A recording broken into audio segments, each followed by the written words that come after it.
Aleluia, aleluia, aleluia.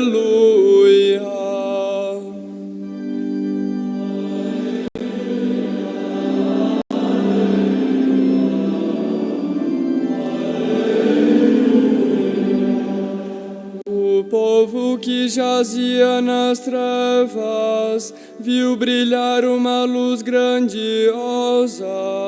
A luz despontou para aqueles que jaziam nas sombras da morte.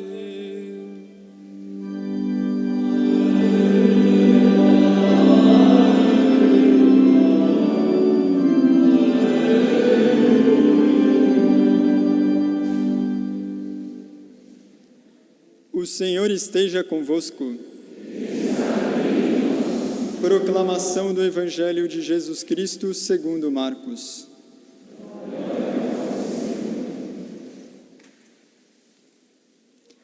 Na cidade de Cafarnaum, num dia de sábado, Jesus entrou na sinagoga e começou a ensinar. Todos ficavam admirados com o seu ensinamento, pois ensinava como quem tem autoridade, não como os mestres da lei. Estava então na sinagoga um homem possuído por um espírito mau. Ele gritou: "Que queres de nós, Jesus Nazareno? Vieste para nos destruir? Eu sei quem tu és. Tu és o Santo de Deus." Jesus o intimou: "Cala-te e sai dele." Então o espírito mau sacudiu o homem com violência, deu um grande grito e saiu. E todos ficaram muito espantados e perguntavam uns aos outros: "O que é isto?" Um ensinamento novo, dado com autoridade. Ele manda até nos espíritos maus e eles obedecem. E a fama de Jesus logo se espalhou por toda a parte, em toda a região da Galileia. Palavra da salvação.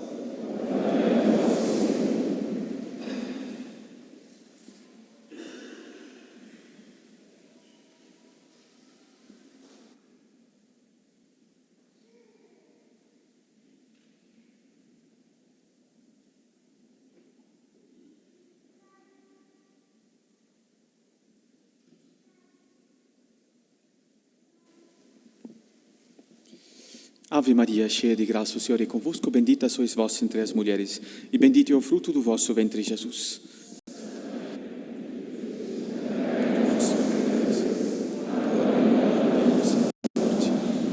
Queiram sentar-se, por favor.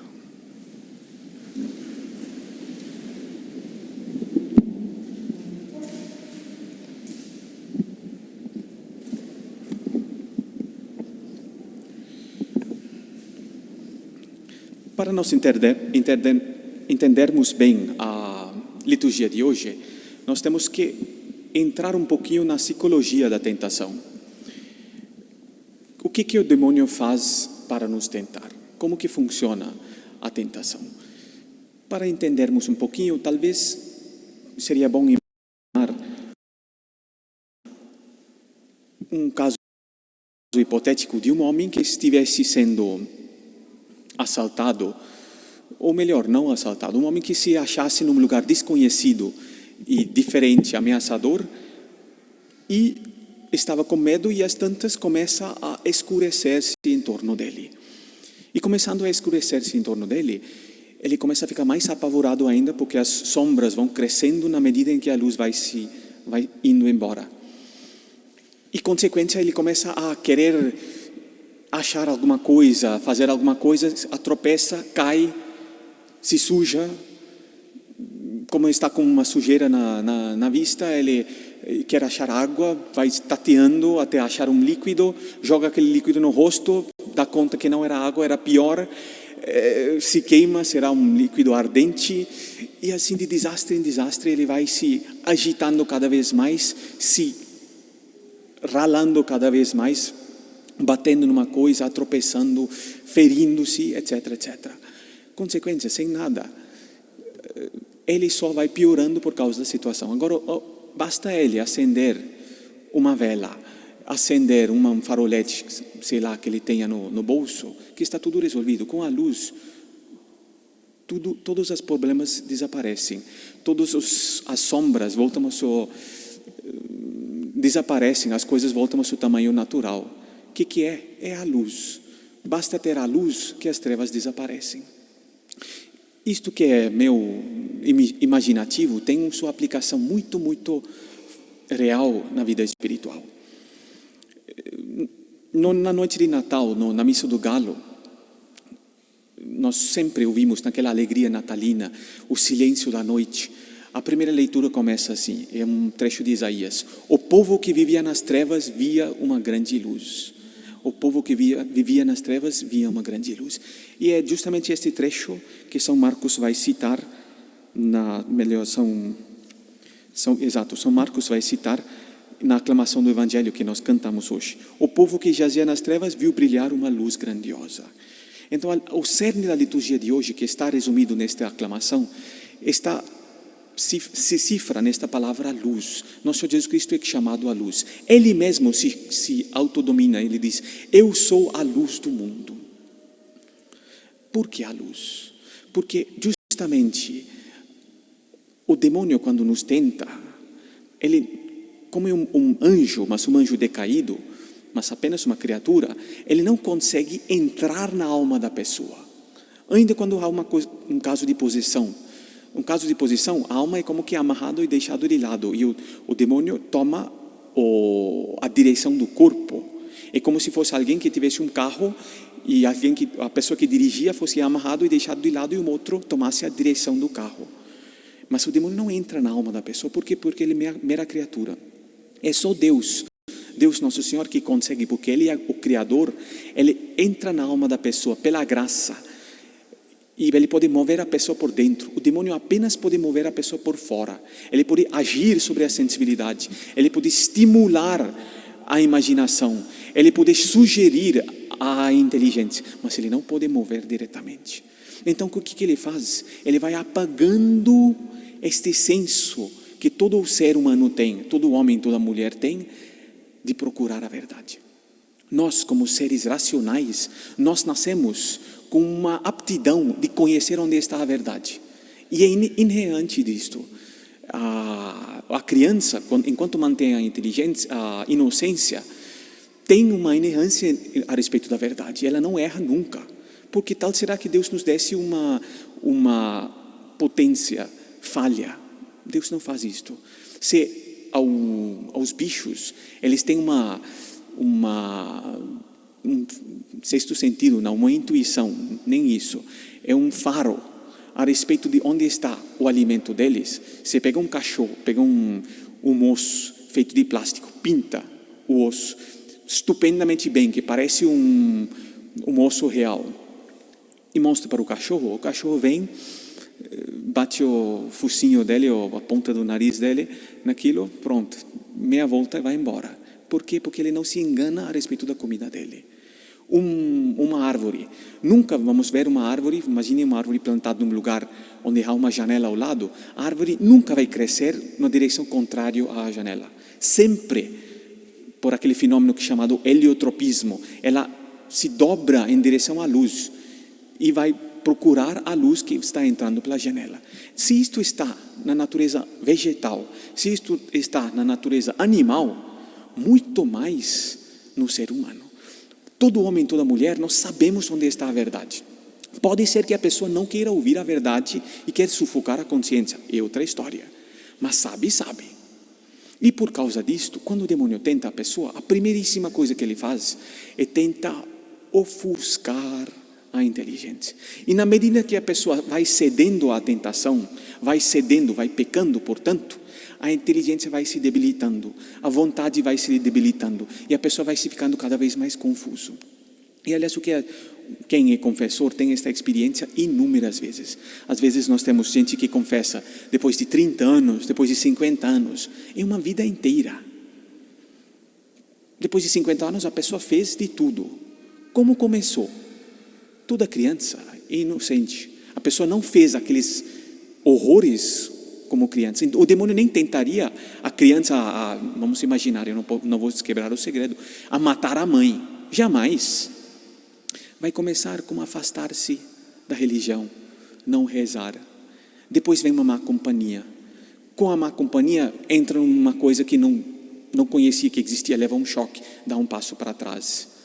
Depois sente uma apetência para aquilo, dá 2 passos para frente.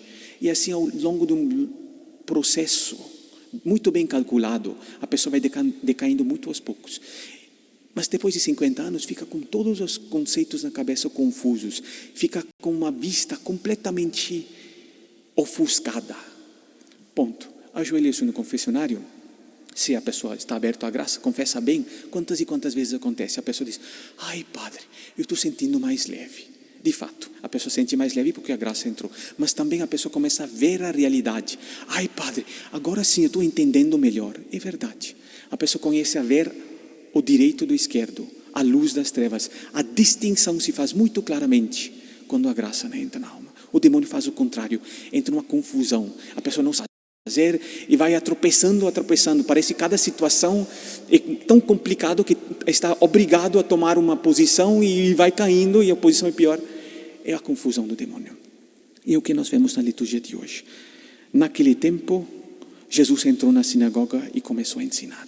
Quem entrou na sinagoga? A luz do mundo. Ele é a luz do mundo. Ele é o Deus encarnado, o Verbo encarnado. Ele entrando na sinagoga veio para ensinar, justamente para jogar a luz divina dele sobre as mentes dos homens, sobre as mentes humanas, tantas vezes ofuscadas pelos pecados. E ali estavam também, as pessoas dizem, ficavam admirados com seu ensinamento, pois se ensinava como quem tem autoridade, não como os mestres da lei. Quem eram os mestres da lei? Os mestres da lei eram aquelas autoridades em Israel, os escribas, uma classe que tinha surgido em Israel depois do cativeiro na Babilônia, porque o povo já não entendia bem o hebraico foi sumindo, estava sendo substituído por aramaico, etc. Então tinha aqueles que eram versados em ler a lei, em interpretar a lei. Mas ao longo dos séculos, eles foram afastando-se da verdadeira religião, do amor a Deus, e interpretando a lei segundo seus caprichos. Consequência, por mais que eles tinham a autoridade de ensinar, eles tinham o munus de ensinar, o ensinamento deles não ecoava nos corações das pessoas. Por quê? Porque eles não falavam com a graça de Deus. Eles, como viviam fora da graça, se nós pegarmos o capítulo 23 de São Mateus, também em São Marcos, nosso Jesus Cristo vitupera os fariseus e os mestres da lei, porque eles deturpam a lei para seguir os próprios caprichos. Então, quando eles falam, ensinam, o ensinamento deles é oco. O ensinamento deles não soa. É o fenômeno que nós falamos há pouco. Todos os homens, todas as mulheres sabem onde está a verdade. Quando os mestres da lei falavam, não ressoavam nos corações, porque as pessoas sentiam que aquilo lá não era a verdade inteira. Pois bem, neste momento, entra nosso Senhor Jesus Cristo, a luz do mundo, e Ele fala. Primeiro, Ele é o homem-Deus. Portanto, Ele fala com a autoridade do próprio Deus. Mas depois, até na natureza humana dele, Ele tem um conhecimento que é estupendo. Não há escola rabínica que dá o conhecimento que nosso Senhor Jesus Cristo tem. Na natureza divina, ele tem 2 naturezas, natureza divina e natureza humana, unidas hipostaticamente na pessoa do Verbo. Pois bem, na natureza divina ele é a ciência, ele é o Verbo, ele é a sabedoria do Pai. Está bem. Na natureza humana, a alma dele já foi criada na visão beatífica. Além disso, ele tem a ciência infusa. Além disso, ele tem 4 conhecimentos. Quem estuda a Cristologia vai ver os 4 conhecimentos do nosso Jesus Cristo, lindíssimas. Pois bem, ele entra e ele fala a verdade. E as pessoas, ao ouvir a voz dele, sentem nos corações deles também a graça que ele mesmo cria, por onde eles sabem que ele está dizendo a verdade. Consequência, eles dizem, ficam admirados com seu ensinamento e dizem que ele fala com autoridade, não como os mestres da lei. Aí nosso Jesus Cristo já está rompendo as trevas, aquelas trevas que existiam até no povo escolhido, no povo de Israel. o resto do mundo estava nas trevas. Na minha terra, por exemplo, a Índia, o paganismo, por todas as partes. Pois bem, Deus escolhe um povo, o povo de Israel. Mas em Israel também estavam afastados do verdadeiro Deus, pelo menos os chefes. E, consequência, as trevas. Nosso Senhor Jesus Cristo entra e aí jorra a luz da verdade sobre eles. O demônio não aguenta. Aí estava um possesso. O demônio é mestre em dar um tiro no próprio rabo. O melhor jogo dos demônios é fazer o trabalho deles na surdina. Fazer com que as pessoas não percebem a ação deles.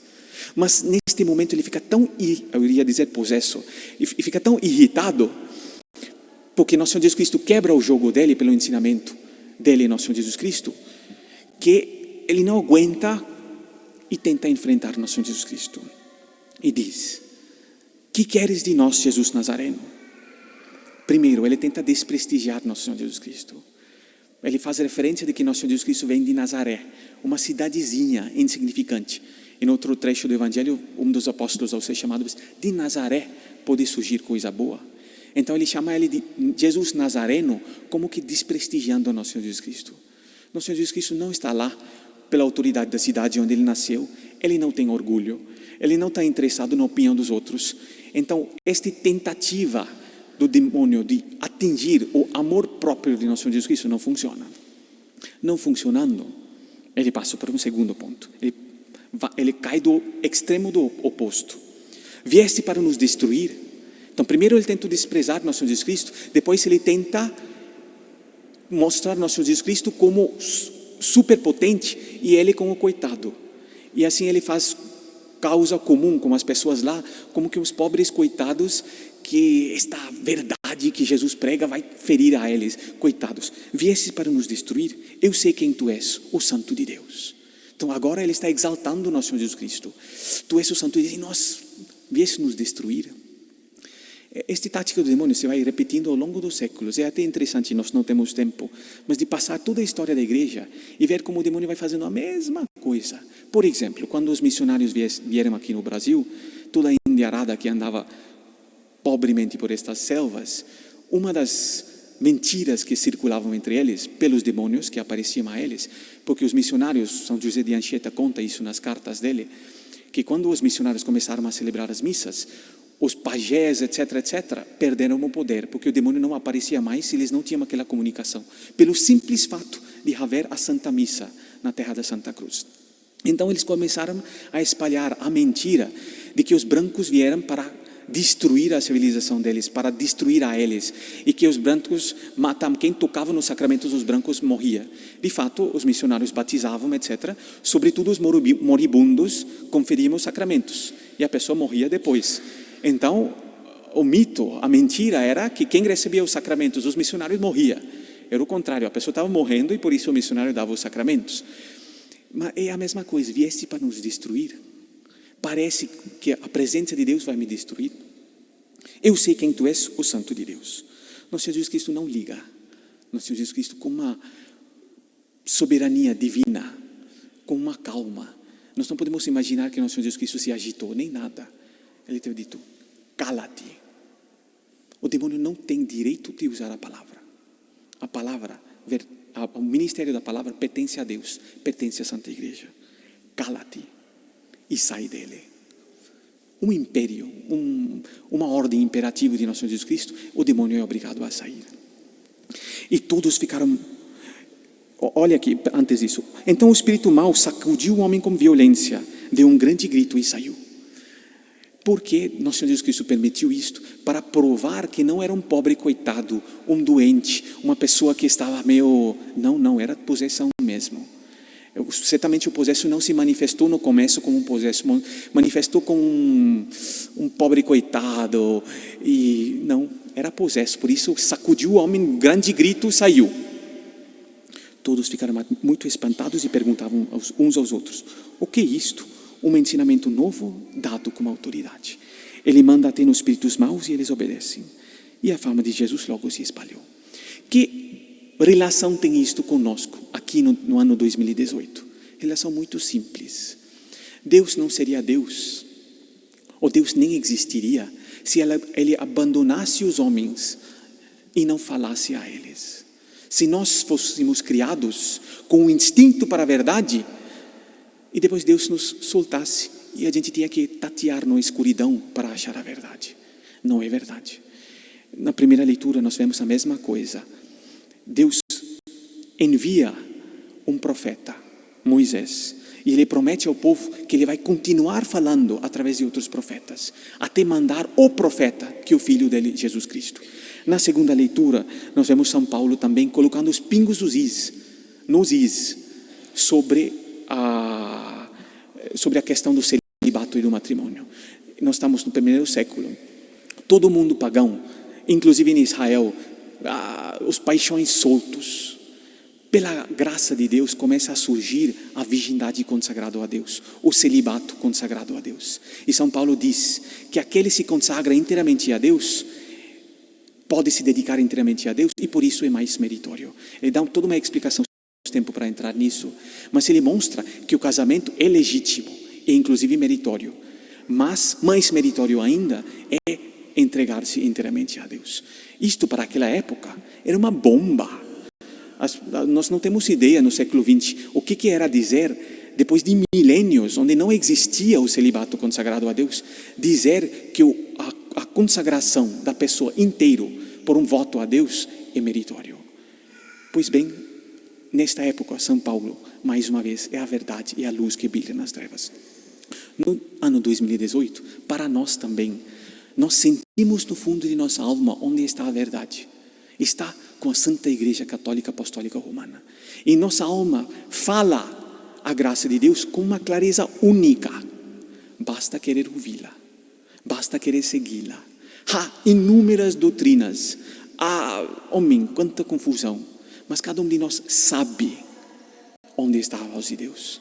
Se nós queremos estar na clareza, na limpidez da visão de nossa alma, precisamos ouvir a voz de Deus. Basta fazer isto que a alma entra em ordem e o demônio, toda a ação dele sobre nós é expulso. Basta deixar-se levar pelas preocupações, pelas dificuldades, pelos pecados, pela atração do mundo, pelos medos, das dificuldades, por isto, por aquilo. Hoje em dia nós, como sacerdotes, quantas vezes nós vimos pessoas que vêm com aflições e isto e aquilo, a pessoa se deixa levar por um turbilhão. Os padres da igreja dizem, non in commotione domine, o Senhor não está na agitação. A primeira coisa que você tem que fazer é acalmar a pessoa, deixar de lado as preocupações, olhar para a luz. Se há uma falta, confessa-se, Deus vai perdoar. Se não há uma falta, não se deixa tomar tanto pelos problemas, pelas dificuldades. Deixa a luz brilhar, procura o Santíssimo. Ele está no tabernáculo, mas junto a ele deixou uma mãe. Por isso eu fiquei muito contente, vim aqui depois de muito tempo. Vejo a imagem de Nossa Senhora aqui. Ela é a mãe das luzes, a mãe da luz. No meio da dificuldade, em vez de batalhar no meio das ondas encapeladas das dificuldades, olha para a mãe das luzes. Ela está com Jesus nos braços dela. Esta imagem de Nossa Senhora do Bom Sucesso, ela apareceu uma religiosa em Equador e ela diz que ela seria a abadesa do convento, por isso ela está com um báculo, mostrando que ela está disposto a governar as nossas almas. E nas mãos dela ela segura o rosário. Eu, com a experiência que nós temos, quase uma década de sacerdócio, quem começa a rezar o terço todo dia, Nossa Senhora dá tantas graças para a pessoa que automaticamente tudo começa a entrar em ordem. A luz começa a entrar na vida da pessoa. Enfim, vamos pedir. E o que eu vou fazer agora, na hora do ofertório, sobretudo na hora da elevação. Vamos pedir a Deus Nosso Senhor que esta luz sempre brilhe em nossa alma, como nós cantamos no Salmo. Ojalá ouvisses hoje a sua voz, não fecheis os corações como em Meriba. Que esta luz brilhe sobre nós. Esta luz, inclusive, vai entrar em nós na hora da nossa comunhão. Vamos pedir a Ele, por intercessão da Mãe Santíssima dele, que esta luz brilhe em nós e não deixemos que estas trevas do mundo ofuscam esta luz. Louvado seja nosso Senhor Jesus Cristo.